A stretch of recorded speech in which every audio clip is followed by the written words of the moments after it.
Direction Tokyo. Dans chaque ville, les webcams municipales balaient les rues à la recherche d'un visage qui correspond. Londres.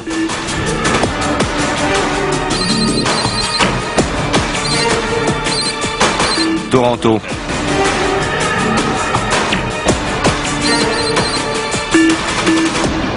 Les scientifiques sont informés que O'Connor vient d'entrer aux États-Unis via New York.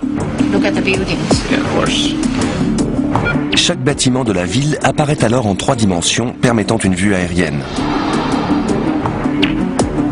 Vérifions les banques. Signalé. Banque. Ils demandent à l'ordinateur de leur montrer toutes les banques de New York. Il faut sélectionner une zone. Prenons Broadway. Voyons les webcams. Ils passent Times Square au peigne fin, mais sans aucun signe de O'Connor. Ils se dirigent vers le quartier des affaires. Je vais prendre cette zone. Elle est assez grande. Beaucoup d'activités ici. Il faudrait voir les webcams là. Grâce à des milliers de webcams, ils balaient les rues dans l'espoir d'apercevoir O'Connor. Et finalement, leurs efforts sont récompensés. Apparemment, il serait entré dans cette banque. Un détecteur se déclenche. Une caméra repère O'Connor dans le hall d'une banque. Il n'a traversé ce hall que quelques secondes plus tôt, pourtant ils ont trouvé son visage dans un océan de millions de visages. Il serait dans cette zone. Depuis la salle de commandement, ils envoient des unités sur les lieux et effectuent son arrestation. Cette salle de contrôle est fictive, mais toutes ces technologies existent déjà. Elles n'ont simplement pas été associées pour l'instant. Quand elles le seront, il sera pratiquement impossible qu'un visage nu échappe à la détection. La reconnaissance faciale est de plus en plus performante. Mais demain, les technologies de surveillance ne se contenteront plus seulement de vous identifier par votre apparence extérieure. Elles s'immiscent déjà dans votre corps. Elles vous espionnent de l'extérieur, mais aussi de l'intérieur. Elles assurent la sécurité des frontières les plus sensibles du monde.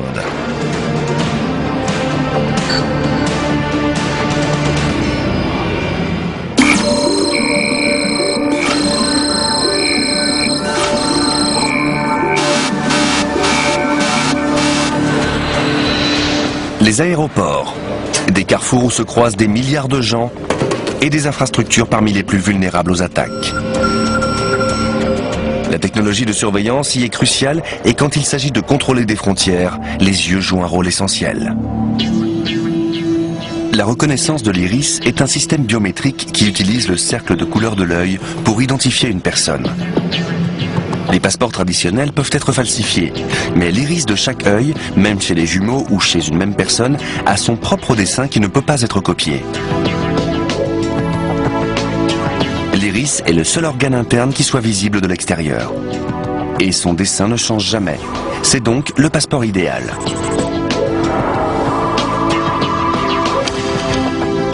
Les iris sont généralement 10 fois plus précis que des empreintes digitales et bien plus fiables pour identifier une personne que son visage. En voici la parfaite illustration. On pourrait penser qu'il s'agit d'une photo du vice-président américain à côté du président. Mais en réalité, les yeux, le nez et la bouche de Dick Cheney ont été pris sur le visage de Bush et copiés sur le sien. Il est difficile de distinguer un visage de l'autre. Les différences ne sont pas assez nombreuses. Il n'y a pas grand-chose d'aléatoire dans la géographie d'un visage. Si elle était aussi aléatoire que le dessin d'un iris, on verrait des visages avec 6 nez, 5 bouches, 3 yeux placés n'importe où. La reconnaissance faciale fonctionnerait très bien. Le professeur John Dogman de l'université de Cambridge est l'inventeur de la reconnaissance de l'iris. C'est le caractère très aléatoire du dessin de l'iris qui fait la force du système de Dogman. Ces formules mathématiques permettent déjà de repérer des individus lorsqu'ils franchissent des frontières sensibles. Certains aéroports des États-Unis utilisent déjà la reconnaissance de l'iris. Mais c'est aux Émirats arabes unis que cette technique est la plus répandue. Tous les ports d'entrée du pays ont recours au scanner de l'iris, y compris le principal aéroport de Dubaï.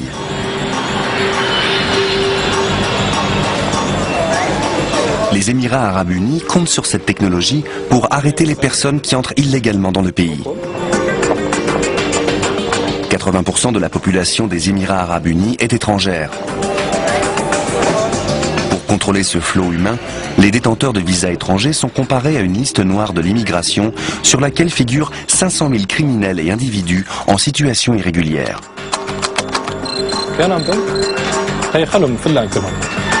Les autorités scannent près de 7000 personnes chaque jour.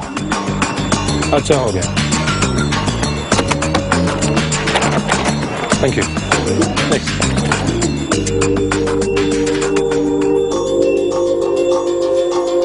Tout d'abord, le scanner balaye l'œil d'une lumière infrarouge invisible pour localiser et isoler l'iris.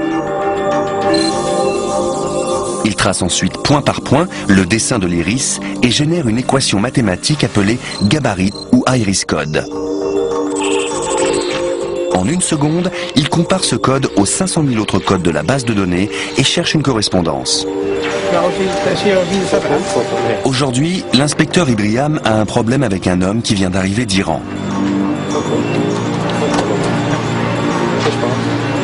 En moins d'une seconde, l'ordinateur effectue un demi-million de comparaisons et montre que le dessin de son iris correspond à un iris code de la base de données.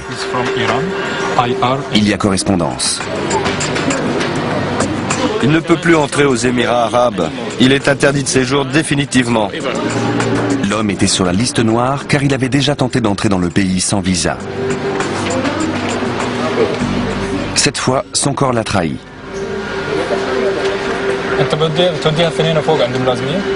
Il sera renvoyé en Iran par le prochain vol.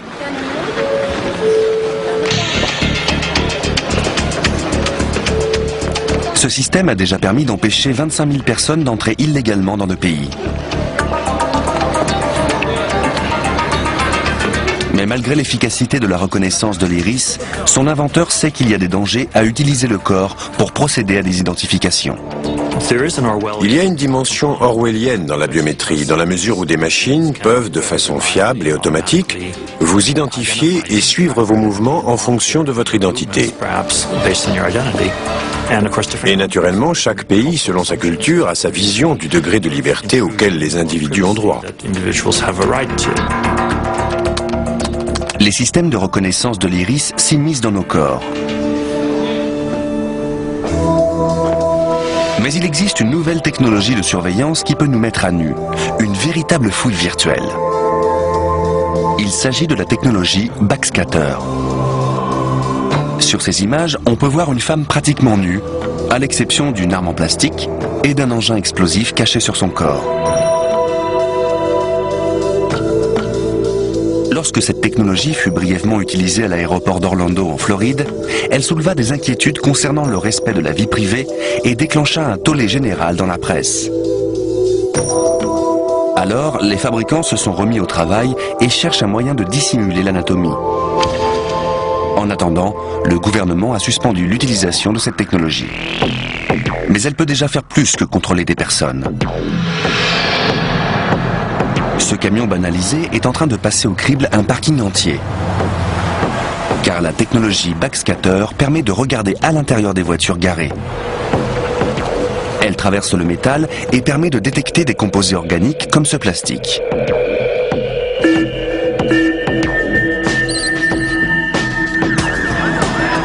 Après les attentats de Londres, les enquêteurs ont bouclé le parking où les terroristes avaient garé leur voiture. Et en ouvrant le coffre, ils ont fait une découverte capitale. Bizarrement, dans cette voiture, on a trouvé d'autres explosifs. On ne sait donc pas quel autre terroriste allait venir et se servir. 16 bombes de fabrication artisanale étaient cachées dans la voiture de location. Cette découverte est arrivée trop tard pour prévenir ces attentats.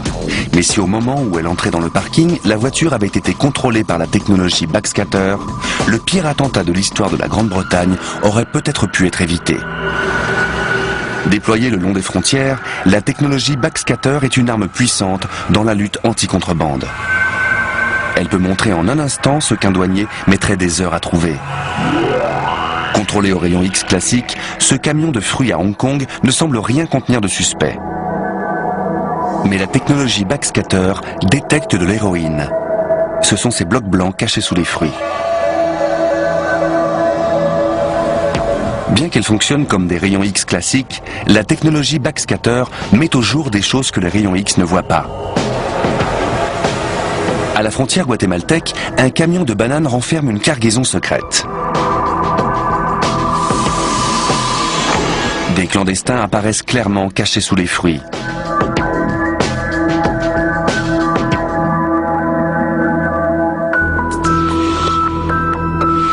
La technologie backscatter envoie des faisceaux de lumière de haute énergie sur un objet. Ces faisceaux pénètrent les objets denses comme le métal.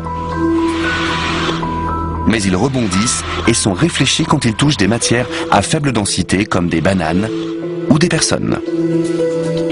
C'est la façon dont ces particules de lumière sont réfléchies qui révèle la forme de l'objet rencontré.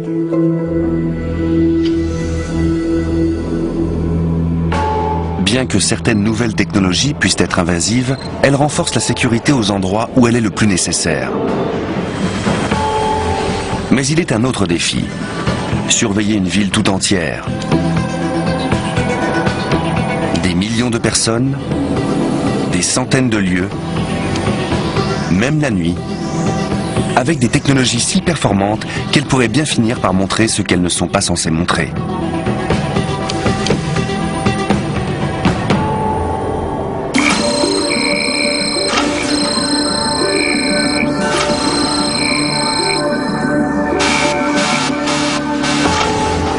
Le 27 août 2004, des manifestants protestent contre la Convention républicaine. Des milliers de gens sont descendus dans la rue. 16 étages plus haut, le producteur de musique Jeff Rosner est dans son appartement. Avec la nuit étoilée au-dessus de lui, sur sa terrasse filante, Jeff Rosner a une vue panoramique de la ville. Ce soir-là, il est en galante compagnie. C'était un samedi soir. Mon ami était venu, on buvait quelques verres de vin, on avait mis de la musique, on passait du temps ensemble, on savourait la soirée. Au bout de quelques minutes, Jeff Rosner et son ami sortent sur la terrasse. Ce soir-là, comme tous les soirs, ils pensaient qu'ils étaient seuls dehors. Ma terrasse est totalement privative, elle est au 16e étage, il n'y a pas d'immeuble autour. Si je suis sur la terrasse la nuit, on ne peut pas me voir. Mais ce soir-là, Jeff Rosner et son ami ne sont pas seuls. Et ils sont sur le point de se retrouver nez à nez avec l'avenir.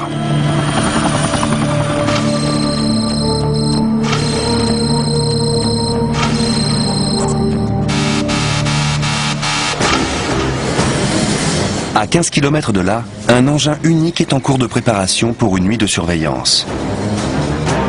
Depuis ce lieu sécurisé, les hommes de l'unité d'aviation de la police de New York peuvent transformer la nuit en jour. Leur mission, percer l'obscurité et repérer toute situation anormale dans New York. Cet hélicoptère banalisé est un Bell 412EP. Il coûte 10 millions de dollars et est équipé de la dernière technologie infrarouge. Sa caméra permet à ces hommes de faire des patrouilles à des centaines de mètres d'altitude dans le ciel de Manhattan sans être vus.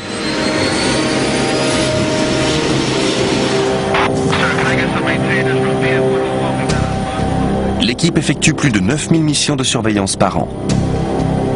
Dirigée par l'inspecteur adjoint Gallucci, elle est chargée de repérer les crimes, les activités terroristes et toutes sortes d'incidents. On est en surveillance 24 heures sur 24. On est à l'affût de tout ce qui sort de l'ordinaire, des situations inhabituelles, dans des lieux sensibles.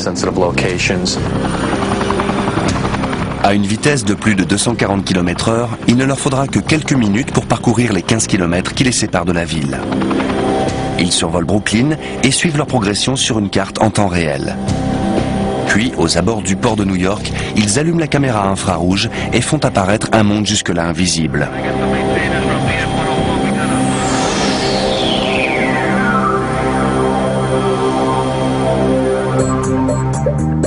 Tout ce qui utilise de l'énergie, une voiture, une personne, même un glaçon, émet de la chaleur sous forme de particules de lumière. Mais la plupart de ces particules infrarouges produisent si peu d'énergie qu'elles sont invisibles à l'œil nu. l'hélicoptère est équipé d'une caméra à infrarouge spéciale, dont l'objectif détecte l'énergie infrarouge et la transforme en un signal électronique.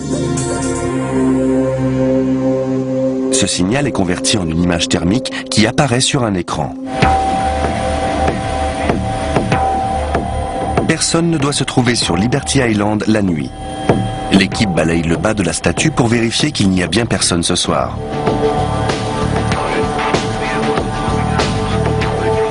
Depuis la console de surveillance aménagée à l'arrière de l'hélicoptère, il voit le ferry de Staten Island qui effectue sa traversée des centaines de mètres plus bas.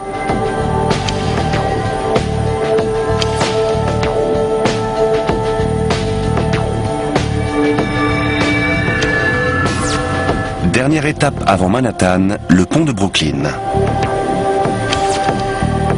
Ils font un zoom sur l'ouvrage à plus de 6 km de distance.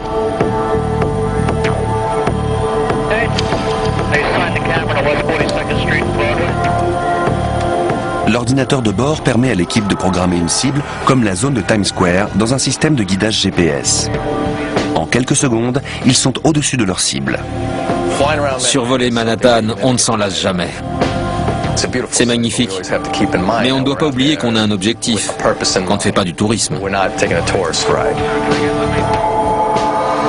Tout le monde dégage de la chaleur et l'hélicoptère de surveillance peut suivre un individu à des centaines de mètres de distance, généralement à son insu.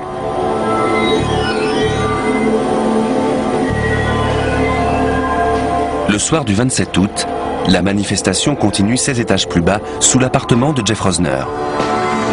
Et l'hélicoptère à infrarouge de la police new-yorkaise surveille l'événement. On était là pour surveiller la situation, les mouvements de foule. Notre travail consiste aussi à contrôler les toits d'immeubles bordant la manifestation, pour vérifier qu'il ne s'y passe rien d'anormal. L'hélicoptère balaye le quartier à la recherche d'éventuels problèmes. Pendant ce temps, la soirée de Jeff Rosner se passe bien. C'était une soirée romantique. C'était une très belle nuit. La police filme toit après toit. Rien d'anormal à signaler. Quand tout à coup, quelque chose d'inattendu se produit.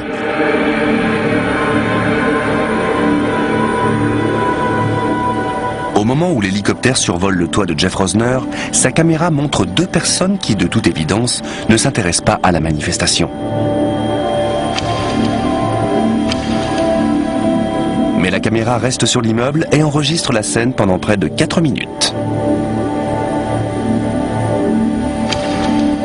Des mois plus tard, Jeff Rosner est stupéfait quand un journaliste de la télévision locale frappe à sa porte pour lui montrer ces images.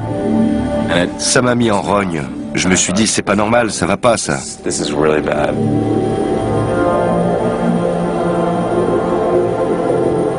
Je suis content que cette technologie me protège. Mais ça me rend triste qu'on puisse en faire un mauvais usage. Alors c'est arrivé, et c'est moi qui ai été visé. J'ai envie de dire, hé mec, s'il te plaît, éteins ta caméra et dégage. C'est ma vie, ma soirée, t'as rien à faire ici. Ne viole pas mon intimité. Jeff Rosner considère que c'est un abus des technologies de surveillance, mais la police n'est pas d'accord. On ne cherche pas à violer l'intimité des gens. On fait notre travail de policier, on protège les citoyens. À ceux qui pensent que c'est une atteinte à leurs droits et à leur liberté, je dis que la vie a changé. Il y a eu le 11 septembre et la surveillance policière maintenant doit être faite comme ça. Lors de